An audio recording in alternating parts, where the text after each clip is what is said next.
we're on the record. We are on the record in the matter case D-22. Please confirm your appearances. John Jones, bar number 6699, appearing on behalf of the plaintiff who's present in my conference room, along with my associate Shannon Wilson, bar number 13988. Good morning and welcome. I have the defendant in court. Good morning, Your Honor. John Kelleher, bar number 6012, on behalf of Mr. who's present. Good morning. All right, so this is the time set for a return hearing from FMC Mediation, also a case management conference, and Mr. Kelleher approached the bench with a partial parenting agreement that was negotiated in mediation. Mr. Jones, have you seen that? Are you in agreement with the terms of the partial parenting agreement? I respectfully. Yes, it just addresses holidays and legal custody, although the parties couldn't reach an agreement on vacation time. We have also prepared a interim custody order based upon negotiations of counsel that would cover the day-to-day, week-to-week timeshare. We sent that to Mr. Kelleher last week, I believe. I don't think we've gotten a response back yet, but yeah, the provisions of that parenting agreement are okay for the court to sign. So I have your consent to sign off on that? Yes. Okay. Mr. Kelleher, you wanted to add something? Just to point out, Your Honor, that that wasn't one that I just printed off the internet or anything. That was sent by your court staff this morning. Oh, no, understood. No, understood. Yeah, this was generated by the court. Yeah. It does contain your signatures, and I have Mr. Jones' consent on behalf of the plaintiff And to sign off on Your that. Honor, my client doesn't necessarily want to argue today. I know it's not on for that today. My client's not satisfied with the overnight situation that is presently in place, and he wants joint physical custody. But as the court remembers, it didn't make any orders at the last hearing and left it to the parties, which has been a struggle. So he is doing a schedule now. We don't want to stipulate, like, write our name on it, that there's a stipulation of order at this point. Okay. Well, Anyway. And my only comment was that we'd be happy to call it interim,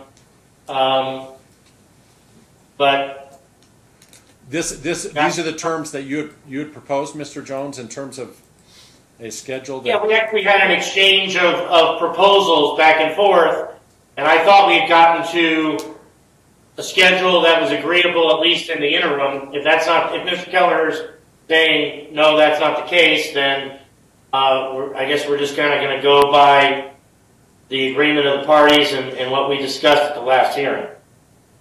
Right. What's your position in terms of even using what has been discussed? And I'm not privy to that, but what as an interim agreement? Is that right now my client in week one has, and to get to where we were, the court had raised the issue of having nesting and some other issues. Right. They rejected that. He had an apartment lined up for that. Then he got his own house that has 3 bedrooms and a rental. So right now, he's exercising on week one, Wednesday to Friday, and so Friday after schools, and then on the following week he has Friday to Monday morning drop at school. So when but we never stipulated that it was going to be primary physical custody to her. We didn't stipulate that would be until the end of this case, because we don't have a trial set yet for the custody issues in the case yet, Your Honor. So, but that's all they were willing to offer, so my client accepted it, so we start getting some overnights, which he only started getting in February. So that's where we are, Your Honor. Okay. All right. So, and I do need, by local rule, as both counsel are aware, the custody aspect needs to be resolved first. So I'm looking at setting a trial date then as it relates to custody. Yes, Your Honor. And That's fine. we can talk about schedule, timing-wise, when you want that set. And how much additional time you need for discovery in that regard. I've listened to and heard at least some negotiations in terms of a schedule that has been currently implemented that perhaps is not satisfactory completely. I don't know how far off, especially under Bluestein, it comes to even calling that a joint physical custody arrangement. That's something certainly that can be negotiated. If we're talking about titles, As you know, Bluestein gives you and the court some wiggle room in terms of what titles you attach to these definitions. I'm more interested. And Judge, one place where I think you and I have disagreed on this is the codification of 146 days by statute occurred well after Bluestein, and frankly, I think that the statutory codification of what joint custody is defined as effectively overruled. Obviously, there hasn't been a decision from the Supreme Court yet, but I'm not a big believer that Bluestein is still good law. But well, let me ask you in that regard. And listen, you may be correct. But I believe the reference you're making. There's only one section that I recall. Correct me if I'm wrong. That references 146 days in the statutes. No, I think that's true. And that.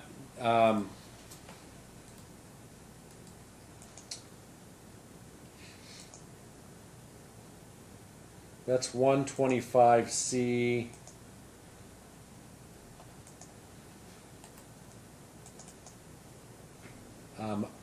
0025.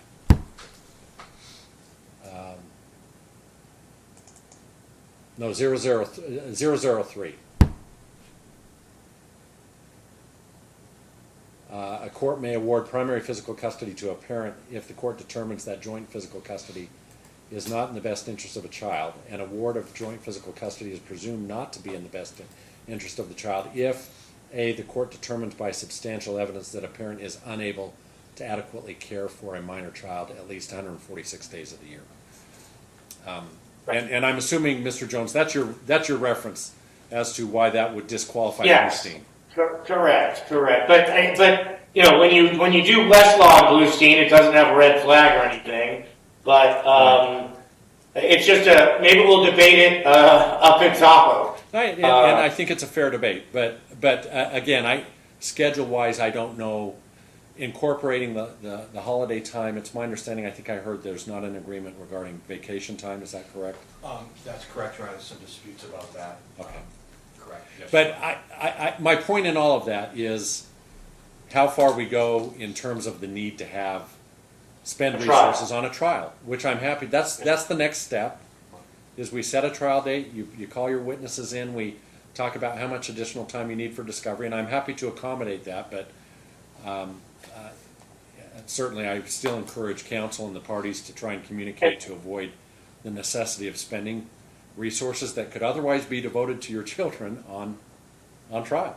My client understands that, and we'll work on still trying to get this resolved, Your Honor. So, but right now we have the prenup trial on March 29. The only housekeeping issue on that, because we sent a stipulation to Mr. Kelleher, is when discovery cutoff is.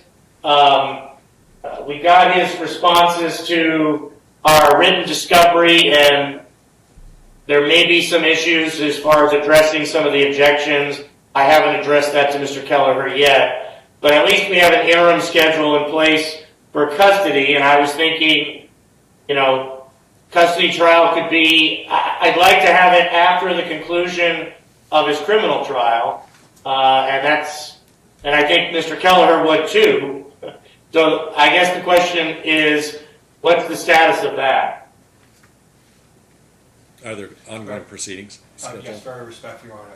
We did address this the last time we were here, and the court said that it wasn't going to wait because that case could go on with jury trials. Well, it could, yeah. Right? So, But do we have some, is there a light at the end of the tunnel? He has a status check or whatever, again, I believe, or a pre-trial in April, so they haven't set a date yet, Your Honor. Okay, So yeah. we would ask that the trial be set, because regardless, as the court knows, if this case has to go to trial on custody, if it does, and hopefully it won't, but if it did, then whether the criminal case ends in an acquittal or not, right, the argument would still be made over here, right, that it occurred for you to consider, right, under a different standard, right, a lesser standard. Right. So there's no reason to wait, and the court said it wouldn't. So we would prefer to just get a date, Your Honor. And as far as the discovery goes, I mean, We produced over 1,900 pages and signed releases, and I thought it was very thorough. They've already deposed him as well as to the prenup issues. But if there's something they still need that we can sign off on. Well, I just wanted a discovery cutoff for the How about 10 days? week before trial. How about 10 days before trial? I mean, I'm fine with that. That's fine. Okay, 10 days before trial, discovery's cut off. Again, and I'm not going to wait for the conclusion of the criminal trial, but I think Mr. Jones' point is that because the defendant is a defendant in those proceedings, the concern is always, does it compromise his ability to participate, because he has certain rights that he obviously can raise at that time. But I don't have a problem scheduling something to resolve that aspect, with the hope that it is resolved by way of some type of a stipulation, and you don't need the court's time. Is this something that can be tried in a half day, or do you need a full day? I think a half day would do it, but I would defer to Mr. Jones. I think it's just the parties that would testify most likely. Mr. Jones, half day with both parties offering testimony? Being familiar with how stringent you are on the amount of time, that's an hour and a half aside, basically. How much further does it put us out if we go to? Well, actually, we could do 2 half days, and if we finish in a half day, we could do that. I know you have dates in early May, because Mr. Bellman and I are working on potentially continuing one of your March trials. But don't give us May 9th, because I think Peter and I are going to take that one. Okay, well, that's the day I was looking at. I'm a mind reader as well, Judge. Well, listen, I actually have March 8th and 9th at 1:30. I also have, no, I'm talking May 8th and 9th at 1:30. I have May 11th at 9. For all day? For all day. I don't know. I agree with Mr. Kelleher. I don't know that this takes all day, but I'm happy to. If it ends in a half day, I'll be grateful. So May 11th will work. It's clear from my calendar. Yes. Not that I want to wish you having 2 trials with me in a week. I think Mr. Bellman and I will settle that day. No, I don't mind.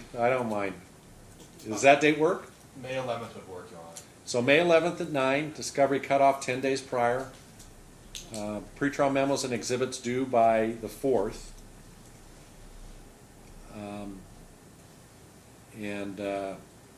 Do you need a deadline for designating witnesses on this particular issue? Is it basically the parties that we're talking about? I think it'll primarily be the parties, but designating witnesses, I'm fine with 30 days.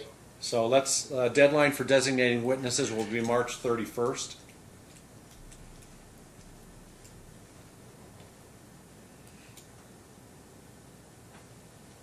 And then I'm inclined, I'm not going to make any changes to the schedules that have been implemented and negotiated. It's not, your trial's not even 90 days out. Okay. And we have another trial before that as well. So I encourage counsel on both sides to communicate, see what you can wrap up and resolve by way of stipulation. I think the parties obviously would benefit as counselors allowed to provide some closure and not need the court to intervene in their lives any more than it already has. We're trying that. So I appreciate that. All right. So we should have an order prepared from today. Any volunteers? I could draft it, Your Honor. I'm fine to have that. I'm also fine to have the minutes suffice, but I don't know if that. And I'm fine with that. The court can issue an order based on the minutes unless you desire to have. Yeah, for today, the minutes are fine with us. Okay. I'm fine with the minutes, Your Honor. All right, the court will issue an order based on the minutes. It'll have those deadlines and dates. Okay. And we'll be seeing you in March, perhaps, and then in May. Right. Thank you, Your Honor. All right. Thanks very much, Judge. Thank you. Thank you for your appearances.